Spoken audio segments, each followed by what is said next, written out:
Problem di Indonesia ini orang nggak tahu sejarah, malas belajar sejarah. Saya beri beberapa contoh kesalahan pemerintah karena tidak mengerti sejarah. Dan juga mungkin ini pemimpin Islam juga banyak yang melakukan kesalahan karena tidak begitu mempelajari sejarah, tidak mengerti. Contoh yang selalu saya kemukakan, kalau nggak salah di TV tadi malam saya ulangi lagi, Bung Karno. Bung Karno itu menjelang Gestapo mengembangkan ideologi Nasakom. Masih ingat? Kalau usia Anda masih sekitar usia saya 77, tentu ingat. Tapi yang muda-muda mungkin nggak ingat. Jadi Nasakom ini gagasan Bung Karno tahun 26. Setelah pemberontakan PKI, Silungkang, Jakarta, dan Banten. Kalah, tumpas oleh Belanda, dan pemberontak dibuang ke Bovendigul. Bovendigul itu di Papua sekarang. Bung Karno melihat pemberontakan itu gagal karena tidak ada persatuan. Itu komunis saja. Jadi Bung Karno mengajak persatuan nasionalis, Islam, dan komunis. Nggak ada masalah waktu itu. Kenapa tidak ada masalah? Komunis belum jadi ancaman bagi orang Indonesia. Tahun 48, bapak-bapak, ibu-ibu, mudah-mudahan belajar sejarah, tahu ada pemberontakan PKI di Madiun. Banyak korbannya. Korbannya itu banyak alim ulama, ya, perwira-perwira TNI, tokoh-tokoh birokrasi, dan sebagainya. Sejak itu, cara orang Indonesia yang bukan komunis melihat Indonesia itu sebagai ancaman. Lalu terjadi apa yang sebagian besar kita ingat, Gestapo tahun 65. Sejumlah jenderal itu dibunuh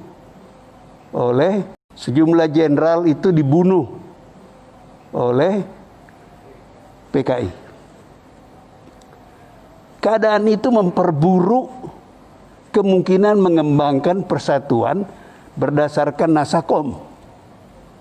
Akhirnya akan Bung Karno tersingkir dan Nasakom itu tidak dibicarakan lagi, habis sudah sejarahnya. Nah, ini adalah pengalaman yang terekam dengan baik di kalangan orang-orang yang pernah menjadi korban PKI. Siapa itu? Orang-orang Islam yang banyak disembelih oleh PKI dan tentara. Makanya kalau Anda lihat sekarang penentangan terhadap rencana undang-undang HIP itu adalah orang-orang Islam dan tentara, pensiunan tentara terutama. Karena yang tentara nggak boleh berpolitik lagi, gitu. Nah, saya mengatakan seandainya Bung Karno tahun-tahun demokrasi terpimpin sejak 59 sampai tahun 65 menyadari, mempelajari sejarah itu, beliau tidak berkutat mempertahankan Nasakom. Karena mempertahankan Nasakom itulah maka dia akhirnya tersingkir. Nah, ketika undang-undang HIP itu mulai muncul, orang Islam teringat, ini kalau dibiarkan, ini akan kembali kepada Nasakom. Tentara juga, ini berbahaya. Kalau ini dibiarkan, itu bisa kejadian pembantaian seperti dulu. Nah, apakah ada kemungkinan ke sana? Apakah ada bahaya itu ada? Saya adalah orang, sejak beberapa tahun terakhir, berapi-api bicara, baik di kuliah-kuliah saya, ceramah-ceramah saya, dan di televisi. Apa yang saya katakan? Komunis itu sudah bangkrut. Uni Soviet bubar. Cina jadi kapitalis. Vietnam jadi kapitalis. Ada partai komunis di negeri itu. Tapi ideologi komunis tidak lagi mereka jalankan. Tapi kalau Anda tanya, saya baca kemarin ada berita dari Beijing, Xi Jinping itu masih menyebut komunis. Tapi nggak ada praktek komunis lagi. Saya berkali-kali ke Tiongkok, itu kapitalis betul. Sudah mati itu ideologi. Lah kok masih takut kita di Indonesia? Pengalaman. Pengalaman kita menunjukkan di zaman Nasakom sebelum Gestapo, PKI itu berlindung di balik Soekarno untuk menindas orang Islam.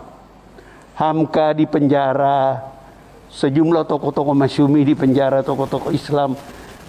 Selain orang seperti Mokhtar Lubis, ya, orang seperti Syahrir, itu semua musuhnya PKI, penjara. Baru bebas setelah Gestapo. Dibebaskan oleh pemerintahan Orde Baru. Jadi orang ada ketakutan, jangan sampai PKI itu menyelusup ke dalam PDIP, ya, dan dari dalam menggunakan tangan pemerintah menindas orang Islam. Jangan lupa ada anak PKI namanya Ripka Ciptaning, pernah dengar gak? Yang menulis buku Bangga Jadi Anak PKI, oke? Dan dia itu adalah pengurus PDIP. Dan dia mengatakan di partai itu ada 2 anak PKI. Apakah dia mau mendirikan partai komunis? Tidak. Tapi dia bisa menggunakan kekuasaan itu meminjam tangan pemerintah, membalaskan dendamnya kepada orang-orang Islam. Ini yang ditakutkan oleh orang Islam. Bukan partai komunisnya. Partai itu sudah bangkrut. Habis sudah. Jadi kembali lagi mengapa ini saya jadikan contoh? Karena Bung Karno tidak mempelajari sejarah dengan benar. Bahwa gagasan tahun 26 tidak bisa dipakai lagi di tahun 60-an. Tahun 26 tidak ada komunis internasional. Tidak ada perang dingin. Tidak ada pertentangan antara Amerika dengan Uni Soviet.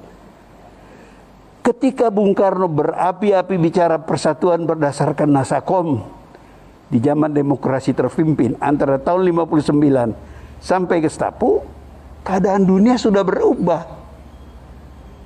Perang dingin luar biasa hebatnya. Dan Indonesia tidak bisa terbebas dari perang dingin itu. Tidak ada negara yang bisa bebas dari pergolakan zaman itu. Nah, seandainya Bung Karno belajar sejarah dengan baik, dia tidak paksakan kehendaknya untuk masyarakat Indonesia.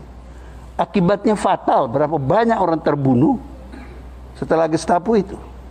Tidak semua orang itu komunis. Banyak yang nggak ngerti apa-apa. Saya termasuk wartawan pertama yang datang ke Pulau Buru tahun 68 saya kira.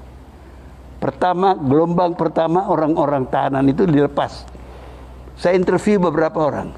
Yang saya ingat ada seorang pakai kopiah haji di tengah-tengah lapangan gitu.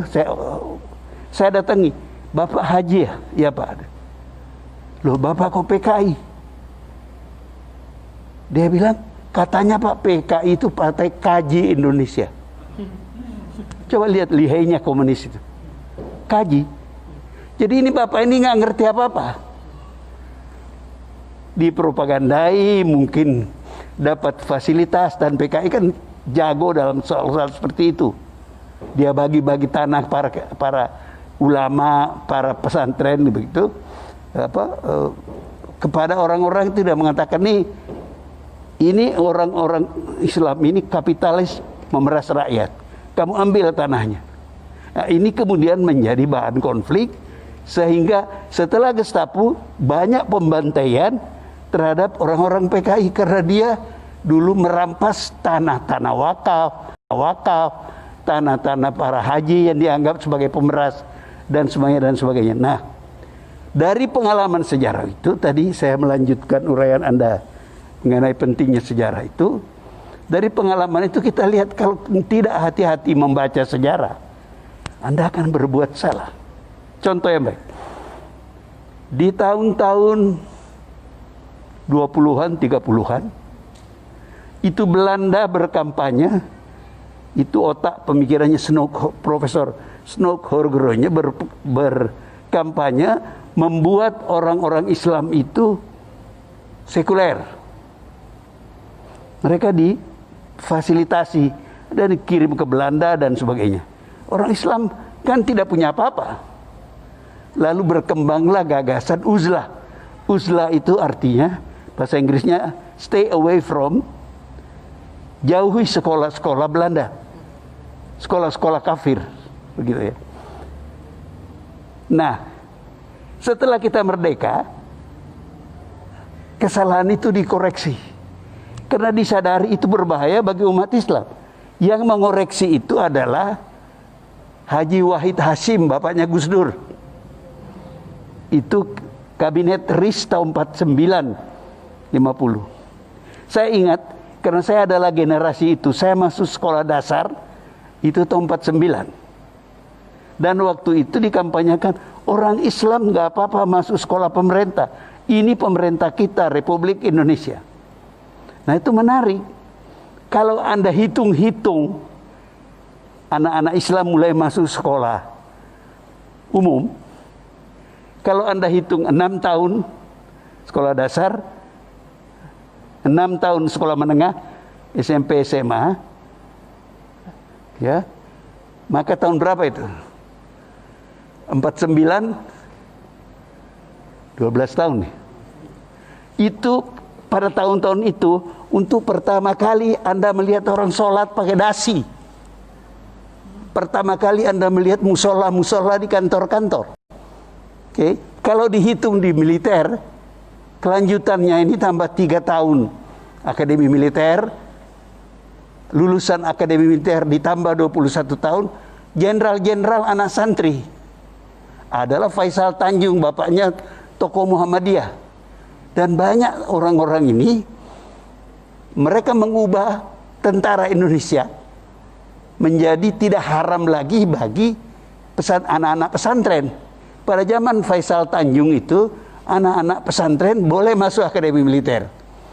Di kemudian hari, Anda lihat banyak markas-markas Kodam yang ada masjidnya bagus-bagus. Itu akibat kesadaran sejarah bahwa tidak bisa kita teruskan kebijakan zaman kolonial ke zaman merdeka. Jadi apa yang Ustadz tadi sampaikan, itu saya memberikan bukti saja bahwa itu penting sekali.